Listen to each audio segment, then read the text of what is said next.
सर्दियों की रात थी। गांव रायपुर की सरहद पर धुंध इतनी घनी थी कि 2 कदम आगे भी कुछ नजर नहीं आता था। इसी धुंध में से एक ट्रक धीरे धीरे गांव की ओर बढ़ रहा था। ट्रक में बैठे 3 लोग, दीपक, राजन और सोहन, शहर से लौट रहे थे। अरे राजन, तूने सुना है? लोग कहते हैं कि इस गांव के पास रात में कोई औरत दिखाई देती है जो कभी भी किसी का भी चेहरा ओढ़ लेती है। अरे यार, वैसी कहानियां मत सुनाया कर रात के वक्त। तू जानता है ना, मुझे वैसे भी अंधेरे से डर लगता है। अरे डरपोक कहीं के, ये सब मनगढ़ंत बातें हैं। अरे कोई छलावा वलावा नहीं होता। ट्रक की हेडलाइट कुछ दूर तक ही उजाला कर पा रहा था। सामने अचानक धुंध में एक परछाई हिली। अबे वो देख, कोई खड़ा है बीच सड़क में। ट्रक के रुकते ही तीनों ने देखा एक लड़की सफेद साड़ी में, लंबे खुले बाल, झुकी हुई गर्दन। उसकी आंखें नहीं दिख रही थी। दीपक, वापस मोड़ ट्रक, वापस। ये वही है, वही छलावा। अरे चुप कर डरपोक, मैं देखता हूं कौन है। सोहन ने लड़की के पास जाकर उसकी गर्दन सीधी करने की कोशिश की। लड़की ने धीरे धीरे गर्दन ऊपर उठाई, पर चेहरा सोहन का था। सोहन घबरा कर पीछे हटा। उसके मुंह से आवाज निकली, ये क्या मजाक है? लड़की ने सोहन की आवाज में ही कहा, तू कौन है? मैं सोहन हूं। और अचानक वो लड़की सोहन बन गई। हूबहू वही चेहरा, वही कपड़े। सोहन भाग, ये छलावा है। पर तब तक उस लड़की ने सोहन के गले में अपनी सफेद साड़ी लपेट दी। सोहन चीख भी नहीं सका। राजन और दीपक ट्रक में कूदे। ट्रक स्टार्ट हुआ और धुंध को चीरता भाग निकला। पीछे सड़क पर बस सोहन की चीख गूंज रही थी, या फिर छलावे की हंसी। सुबह गांव में हल्ला मच गया। सोहन का शव कुएं में मिला, मगर उसका चेहरा बिगाड़ दिया गया था और उसका गला सूजा हुआ था, जैसे किसी ने कसकर दबाया हो। गांव के प्रधान रघुवीर सिंह ने तुरंत पंचायत बुलाई। ऐसी मौत पहले कभी नहीं देखी गई। किसी ने उसका चेहरा क्यों बिगाड़ा होगा? छलावा लौट आया है। मेरी दादी कहती थी ये किसी का भी रूप धर सकता है। जिसने भी इसे देख लिया वो मर जाएगा या फिर उसका चेहरा बिगाड़ दिया जाएगा। मुझे छोड़ दो गांव वालों, मैं शहर चला जाऊंगा। मैंने देखा था उसे। नहीं, जब तक ये सच्चाई पता नहीं चलती। गांव के पुजारी पंडित श्यामलाल को बुलाया गया। छलावा डर से पलता है। जितना डरोगे वो उतना ताकतवर होगा। इसे रोकने के लिए हमें गांव के बाहर वाले पीपल के पेड़ पर पूजा करनी होगी। रात को दीपक, राजन, प्रधान और पंडित श्यामलाल चारों गांव के बाहर गए। पीपल के पेड़ के नीचे जैसे ही पंडित जी ने मंत्र पढ़ना शुरू किया, हवा तेज होने लगी, पेड़ हिलने लगा। किसी ने राजन के कान में धीरे से फूंक मारी। राजन। राजन ने पीछे देखा, वहां दीपक खड़ा था। दीपक, तू वहां पूजा कर रहा था ना? यहां कैसे? पीछे देखा तो दीपक सच में मंत्र पढ़ रहा था। राजन की चीख निकल गई, क्योंकि जो दीपक सामने खड़ा था उसकी आंखें काली थी। वो दीपक छलावा था। छलावे ने अपना चेहरा झटके से खींचा और वो बिना चेहरा वाला डरावना साया बन गया। राजन की चीख सुनते ही असली दीपक भागा। पंडित जी ने मिट्टी का घड़ा उठाकर छलावे पर फेंका। घड़ा टूटते ही काले धुएं में छलावा गायब हो गया, लेकिन राजन की गर्दन मरोड़ दी गई थी। मैं ही क्यों बचा हर बार? मुझे ही क्यों छोड़ देता है ये? क्योंकि अब ये तुझे इस्तेमाल करेगा। ये तुझे भी किसी दिन ओढ़ लेगा। अगली रात गांव में कोहराम मच गया। गांव के घरों में बच्चों ने खिड़की से देखा कोई मां बनकर दरवाजा खटखटा रहा है। किसी के पिता बनकर कोई आंगन में बैठा है। हर घर में छलावा घुस चुका था। बच्चों की किलकारियां अचानक रोने में बदल गई। औरतों की चीखें निकलने लगी। दीपक भागता हुआ प्रधान के घर पहुंचा। प्रधान जी वो पूरे गांव में फैल गया है। अरे पकड़ो उसे, जला डालो। पर मैं ही तो हूं वो। और अगले ही पल दीपक का चेहरा गायब हो गया। वही छलावा उसकी जगह खड़ा था।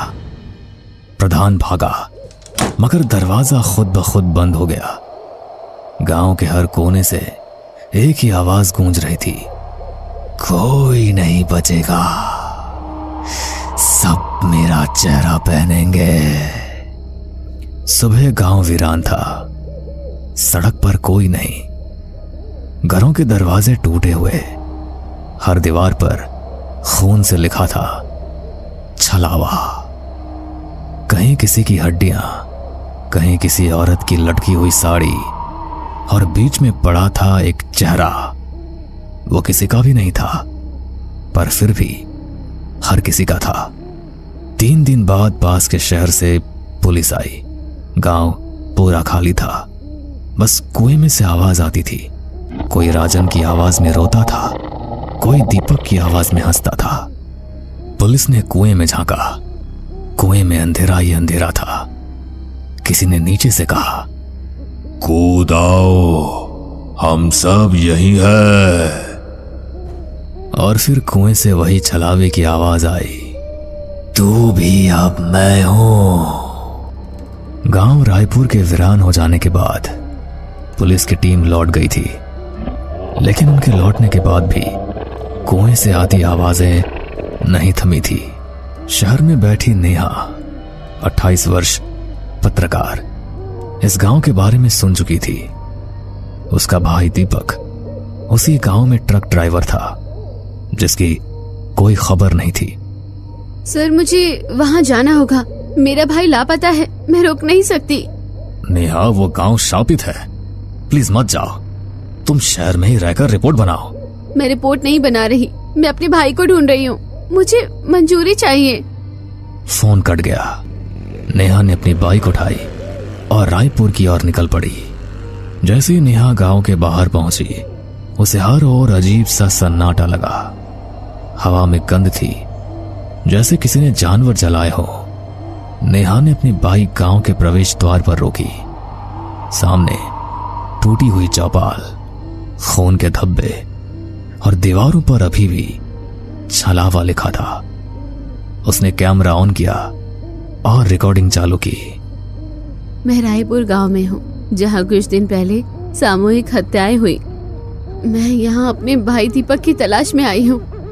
अगर कुछ होता है तो ये वीडियो सबूत होगा। रात का समय हो चला था। नेहा ने पास के एक टूटे घर में खुद को छुपाया और रात वहीं गुजारने का फैसला किया। रात के 1 बज रहे थे।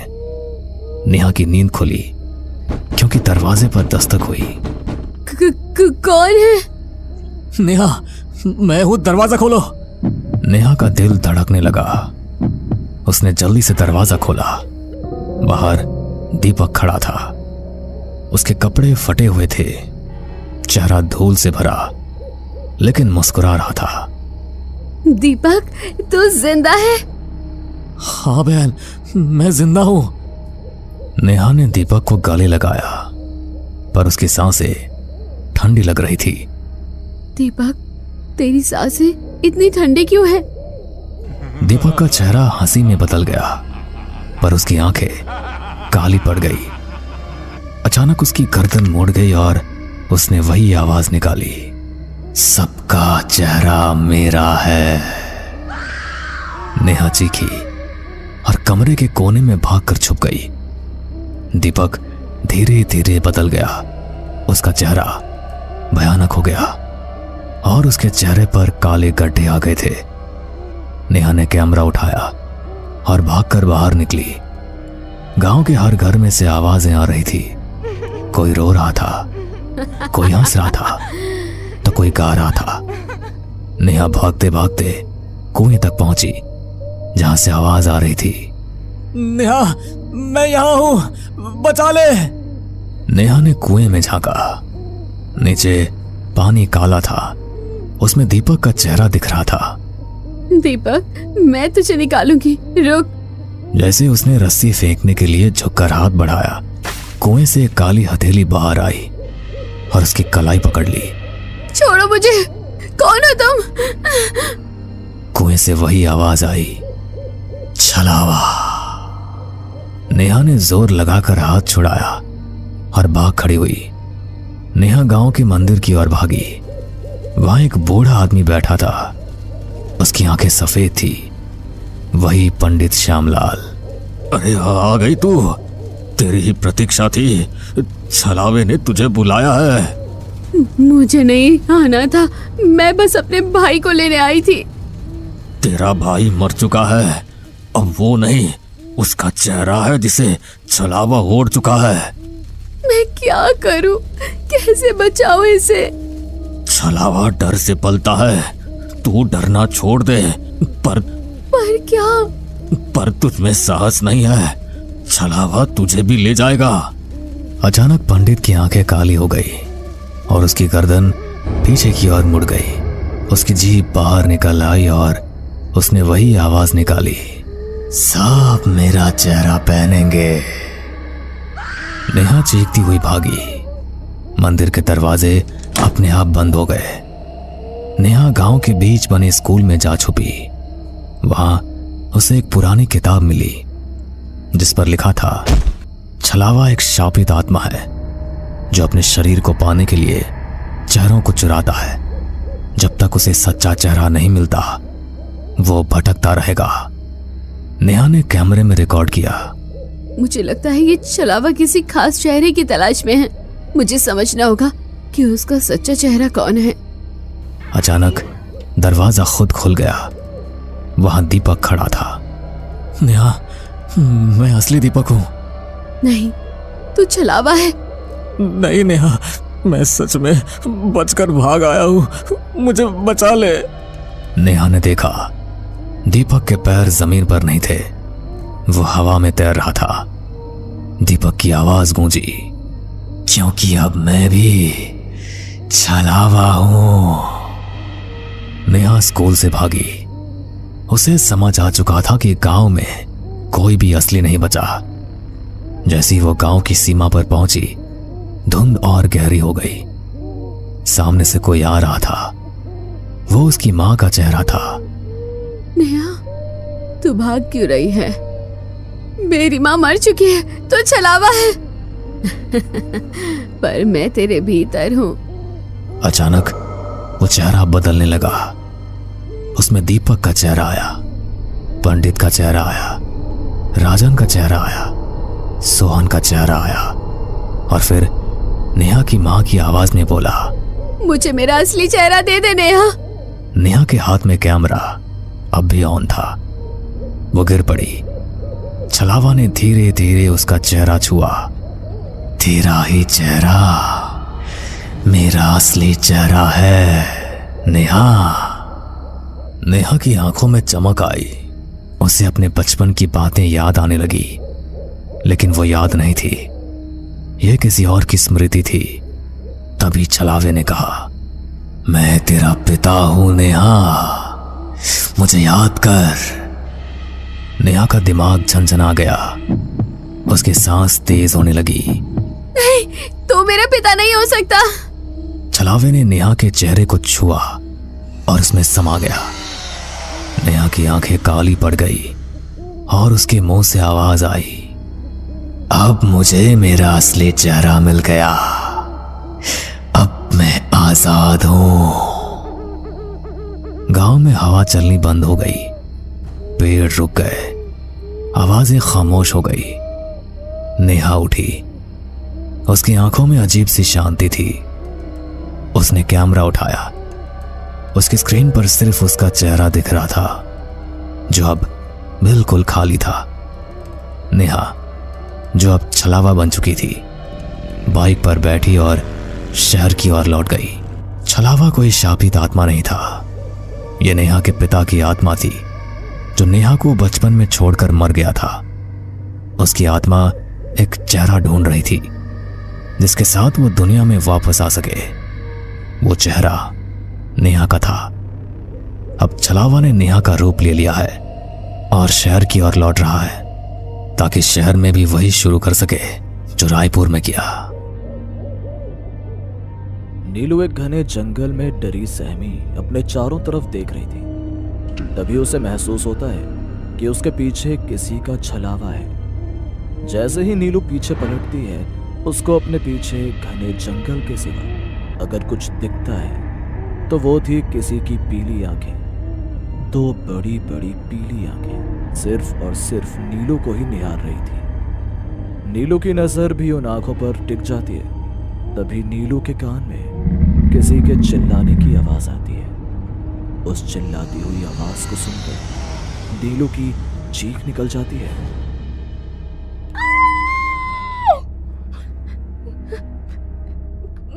कौन है? कौन है जो मुझे इस तरह से डराने की कोशिश कर रहा है? कौन है? नीलू ये बात बोल ही रही थी कि तभी अचानक उसके कंधे पर एक परछाई आकर बैठ जाती है। अपने ऊपर किसी का एहसास पाकर मानो नीलू पूरी तरह ठंडी पड़ जाती है। पर यह नीलू थी कौन और वो इस जंगल में अकेले कर क्या रही थी? जानने के लिए चलते हैं कुछ घंटे पहले। ये कहानी 4 दोस्तों की है जो घर और ऑफिस के कामों से कुछ दिन की फुर्सत लेकर बाहर घूमने का प्लान बनाते हैं। वो चारों दोस्त नीलू, शीला, अमर और कार्तिक अपने शहर से दूर एक कैंप पर जाते हैं, जहां कैंप के बाहर चारों दोस्त बॉनफायर जलाकर बैठे होते हैं और आपस में बात करते हैं। इसी बीच अमर के दिमाग में एक गेम आता है और वो अपने दोस्तों से कहता है, चलो यार बातें तो बहुत हो गई, अब कुछ इंटरेस्टिंग सा गेम खेला जाए। और ये गेम तो मेरी नीलू का फेवरेट है, क्यों जानू? अमर, मैंने तुम्हें कितनी बार बोला है कि मुझे इस तरह से मत बोला करो। अरे यार, क्या तुम दोनों आपस में फिर से लड़ने लगे? तुम दोनों का ऐसा एक भी दिन नहीं होता होगा जिस दिन तुम दोनों लड़ाई ना करो। मुझसे लड़े बिना उसका पेट भरता कहाँ है? नीलू छोटी सी बात पर अमर से नाराज हो जाती है। उसकी नाराजगी देखकर तीनों हंसने लगते हैं और ट्रुथ और डेयर का गेम शुरू करते हैं, जिसमें कार्तिक एक बोतल घुमाता है और वो बोतल अमर के पास जाकर रुकती है। क्योंकि बोतल अमर के पास रुकी थी, इसीलिए अमर से ट्रुथ और डेयर का सवाल पूछा जाता है, जिसमें अमर ट्रुथ को चुनता है और यहीं पर कार्तिक उसे फंसा देता है। अब आया ना ऊंट पहाड़ के नीचे। नीलू जरा पूछो अमर से, ये उस दिन अपनी एक्स से बात क्यों कर रहा था? तो मैं नहीं पता, पर शांति इसकी एक्स रह चुकी है। कार्तिक, ये क्या हरकत है? तुम उन दोनों के बीच में लड़ाई क्यों करवा रहे हो? अरे वो उनका आपसी मामला है, तुम कोई दूसरा सवाल कर लो ना यार। क्यों कोई दूसरा सवाल कर लो? कार्तिक ने बिल्कुल सही सवाल चुना है। आखिर कौन है ये शांति? और अमर की कोई एक्स भी थी, उसने मुझे आज तक नहीं बताया। और चलो थी भी कोई, तो मेरे होते हुए उसने उससे बात क्यों की? कार्तिक को जरा भी अंदाजा नहीं था कि नीलू इस छोटी सी बात का बतंगड़ बना देगी और गुस्से में उठकर वहां से चली जाएगी। अमर नीलू की बातों का कोई जवाब नहीं दे पाता, इसलिए वो गुस्से में कैंप से चली जाती है। अब अमर नीलू को अपनी बात समझाने के लिए उसके पीछे जाता है, पर नीलू है जो उसकी सुनती ही नहीं और एक जंगल के रास्ते पर चल पड़ती है। जंगल के बाहर एक बोर्ड लगा था और उस बोर्ड पर साफ साफ अक्षरों में लिखा था, यहाँ जाना मना है। पर नीलू कुछ नहीं देखती और आंख बंद करके गुस्से में उस रास्ते पर निकल जाती है। अमर भी उसे रोकते हुए उस रास्ते पर चल पड़ता है और थोड़ी दूर जाकर नीलू को एहसास होता है कि वो अपने कैंप से काफी दूर आ चुकी है। और तभी वहां अमर जाकर उसका हाथ पकड़ लेता है। यार नीलू, मुझे समझ नहीं आता तुम इतनी जल्दी नाराज क्यों होती हो और गुस्से में इतनी जल्दी कैसे चलने लगती हो? पता है तुम्हें हम कैंप से कितनी दूर आ चुके हैं? रात का सन्नाटा और चारों तरफ जंगल ही जंगल देखकर अब नीलू को डर लगने लगता है। साथ ही उन्हें जानवरों की आवाज सुनाई देने लगती है। नीलू एक लंबी सांस लेती है और अमर से कहती है, तुम सही कह रहे हो अमर, मुझे भी लगता है हम गलत जगह आ गए हैं, पर अब हम यहाँ से निकलेंगे कैसे? वैसे मुझे भी नहीं पता यहाँ का रास्ता, पर तुम साथ रहोगी तो मैं सारे रास्ते पार कर लूंगा। और नाराज मत हुआ करो यार, शांति मेरी एक्स थी, वो मेरी लाइफ में है नहीं। और वैसे भी उस दिन उसने मुझसे मदद मांगने के लिए कॉल की थी, पर मैंने उसे तुम्हारे बारे में बता दिया। उसके बाद हमारी कोई बात नहीं हुई है। कार्तिक तो बस मजे ले रहा था, तुम तो जानती हो ना उसे। अमर की बात सुनकर नीलू का गुस्सा तो शांत हो जाता है, पर आगे जो उनके साथ होने वाला था इस बात से वो दोनों ही अनजान थे। वो दोनों एक दूसरे का हाथ पकड़कर बातें करते हुए उस सुनसान रास्ते पर चल पड़ते हैं। पर कुछ देर बाद तेज हवाएं चलने लगती हैं और तभी नीलू को एहसास होता है जैसे कोई छलावा उसके बगल में उसके साथ चल रहा है। नीलू घबराई हुई पीछे मुड़कर देखती है तो उसे पता लगता है जैसे किसी ने उसके कंधे पर हाथ रखा है। नीलू फिर से आगे की ओर देखती है तो वो देखती है कि अमर उसके साथ नहीं है। अब नीलू बहुत ज्यादा डर जाती है और अमर को आवाज देने लगती है। अमर, अमर, अमर, तुम कहाँ हो? तुम मुझे अकेला छोड़कर नहीं जा सकते ऐसे रास्ते पर। अमर, अमर। इतना बोलकर नीलू घबराई वहीं जमीन पर बैठ जाती है और अपने मुंह पर हाथ रखकर रोने लगती है। तभी उसे महसूस होता है जैसे किसी ने उसके कान में कुछ कहा है। नीलू, मैं तुम्हारे पास हूं। नीलू एक झटके में उठकर खड़ी होती है। नीलू एक घने जंगल में डरी सहमी अपने चारों तरफ देख रही थी। तभी उसे महसूस होता है कि उसके पीछे किसी का साया है। जैसे ही नीलू पीछे पलटती है उसको अपने पीछे घने जंगल के सिवा अगर कुछ दिखता है तो वो थी किसी की पीली आंखें। दो बड़ी बड़ी पीली आंखें सिर्फ और सिर्फ नीलू को ही निहार रही थी। नीलू की नजर भी उन आंखों पर टिक जाती है। तभी नीलू के कान में किसी के चिल्लाने की आवाज आती है। उस चिल्लाती हुई आवाज को सुनकर नीलू की चीख निकल जाती है।